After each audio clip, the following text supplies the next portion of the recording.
सो अगर आपने इस वीडियो पे क्लिक किया है, इसका मतलब आपने स्त्री 2 देख लिया है और आपके मन में कई सारे सवाल आ रहे हैं, क्योंकि ये मूवी ऐसी है कि इसके बारे में हम सोचने पर मजबूर हो जाते हैं। जैसे कि स्त्री और श्रद्धा के कैरेक्टर का क्या कनेक्शन है, वरुण धवन का भेड़िया फाइनल बैटल वाले सीन में कैसे आ गया, अक्षय कुमार का कैरेक्टर आखिर कौन है, और भी बहुत कुछ। सो इस मूवी के इवेंट्स टेक प्लेस करते हैं स्त्री 1 के कुछ साल बाद, जहाँ स्त्री जा चुकी है और पूरा चंदेरी शहर अब पीसफुली रह रहा है। बट ये पीस ज्यादा देर तक रहने नहीं वाली, क्योंकि स्त्री के जाते ही सरकटा नाम का एक भूत इस गांव पे आ चुका है और वो रात को उठाकर ले जाता है उन लड़कियों को जो मॉडर्न ख्यालात के हैं। और ऐसे ही एक एक करके बहुत सारी लड़कियां गायब होना शुरू हो जाती हैं इस गांव से। और इसी बीच रुद्र को एक चिट्ठी मिलती है एक अननोन सोर्स से, और उस चिट्ठी में सरकटे के वापस आने का वार्निंग होता है। और ये चिट्ठी किसी और ने नहीं बल्कि अक्षय कुमार के कैरेक्टर ने भेजी थी, क्योंकि अक्षय कुमार का कैरेक्टर डिसेंडेंट है सरकटा का। सो ये जो सरकटा है इसका नाम है चंद्रभान और ये चंदेरी गांव का एक मुखिया था। और ये नेचर से काफी अय्याश, घमंडी,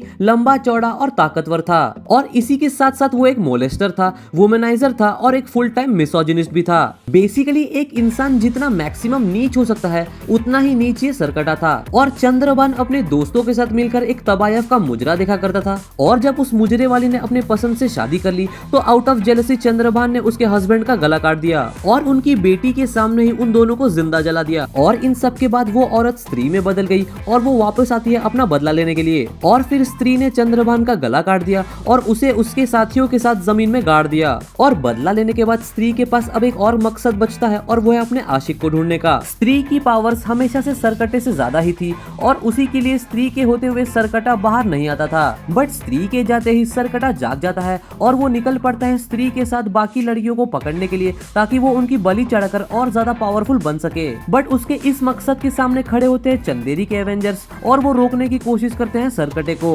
बट प्रॉब्लम ये है कि सरकटा बाहर निकलता है, हंट करता है और अपने जगह वापस चले जाता है। सो उससे लड़कर उसे हराने के लिए वो उन्हें मिलता ही नहीं है। सो उसे हराने के लिए उसका ठिकाना ढूंढकर वहां तक पहुंचना बहुत बड़ा टास्क है और उसे हरा पाना भी काफी ज्यादा मुश्किल है, क्योंकि वो काफी ज्यादा पावरफुल है और उसे सिर्फ स्त्री ही हरा सकती है, वो भी उसी हथियार से जिससे उसने चंद्रभान यानी कि सरकटे का गला काटा था। सो अब दो टास्क हैं, पहला कि सरकटे के ठिकाने तक कैसे पहुंचा जाए और दूसरा कि स्त्री को वापस कैसे बुलाया जाए। सो स्त्री को बुलाने के लिए उन्होंने जाना का हेल्प लिया, जिसको दौरे आते रहते हैं और उसे स्त्री भी दिखती रहती है। और जो लेटर आया था सरकटे की वार्निंग लेकर, उसको ट्रेस करने पर वो भोपाल के किसी पागल खाने का एड्रेस था, जहाँ से अक्षय कुमार के कैरेक्टर ने ही वो चिट्ठी भेजी थी। सरकटा पूर्वज होता है अक्षय कुमार के कैरेक्टर का और उन्हें पता होता है सरकटे के बारे में, और वो पहेली के थ्रू एक हिंट देते हैं सरकटे तक पहुँचने का, जिसके हिसाब से मर्द और औरत एकजुट होकर घुस सकते हैं सरकटे के डोमेन में। सो चंदेरी के एवेंजर्स तैयार होकर निकल पड़ते हैं सरकटे से निपटने और श्रद्धा घुस जाती है विकी के बॉडी में, जिससे कि समझ आ जाता है कि श्रद्धा कोई नॉर्मल ह्यूमन नहीं बल्कि एक स्पिरिट है। और सरकटे के डोमेन में घुसते ही उन्हें वो सारी किडनैप लड़कियां मिल जाती हैं और उनका फाइट होता है सरकटे से,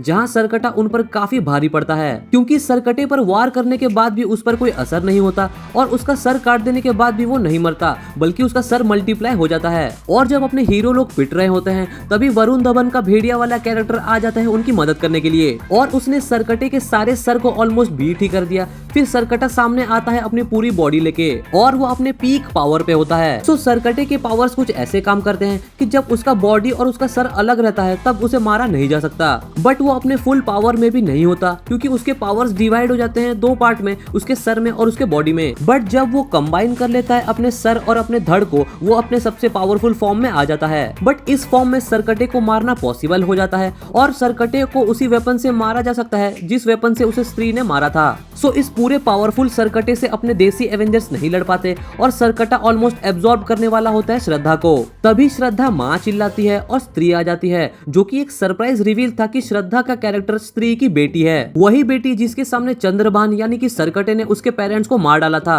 और स्त्री के आते ही जो कुटाई हुई ना सरकटे की, वो तो पूरी तरीके से मजा ही आ गया और वो सरकटे को हरा कर छुड़वा लेते हैं उन सारी फंसी हुई लड़कियों को और एक बार फिर से चंदेरी शहर बच जाता है। और इस फिल्म के एंड में श्रद्धा खुद को रिवील करती है कि वो ह्यूमन नहीं बल्कि एक आत्मा है और शुरुआत से ही उसका मकसद उसकी माँ यानी कि स्त्री की आत्मा को मुक्ति दिलाने का था, जिसके लिए उसे विकी की जरूरत थी, क्योंकि विकी में कुछ स्पेशल है। अब रूमर्स की माने तो विकी की मॉम रिलेटिव थे सरकटे की और उसी के लिए विकी की डेस्टिनी है उसके गाँव को मुसीबतों से बचाने का, जिसके बारे में डिटेल में हमें आने वाले मूवीज में बताया जाएगा। और फिर श्रद्धा के कैरेक्टर ने विकी को अपना अपना नाम बताया, बट हम ऑडियंस के सामने वो नाम रिवील नहीं हुआ और फिर वो गायब हो गई। बट शायद जाते वक्त उसने विकी को कुछ सुपरनेचुरल पावर दे दिए जिसको वो आने वाले फिल्म्स में डिस्कवर करेगा और उसी का यूज करके वो बाकी की बुरी शक्तियों से निपटेगा। और इसी सीन के साथ ये मूवी एंड हो जाती है। बट इसका पोस्ट क्रेडिट सीन हमें इसके बाद देखने को मिलता है और इसके पोस्ट क्रेडिट और इसके फ्यूचर के बारे में हम डिस्कस किसी और वीडियो में करने वाले हैं। सो अगर उस वीडियो को मिस नहीं करना चाहते तो चैनल को सब्सक्राइब कर लो, लाइक करो इस वीडियो को और मैं मिलता हूँ आपसे अगले किसी वीडियो में।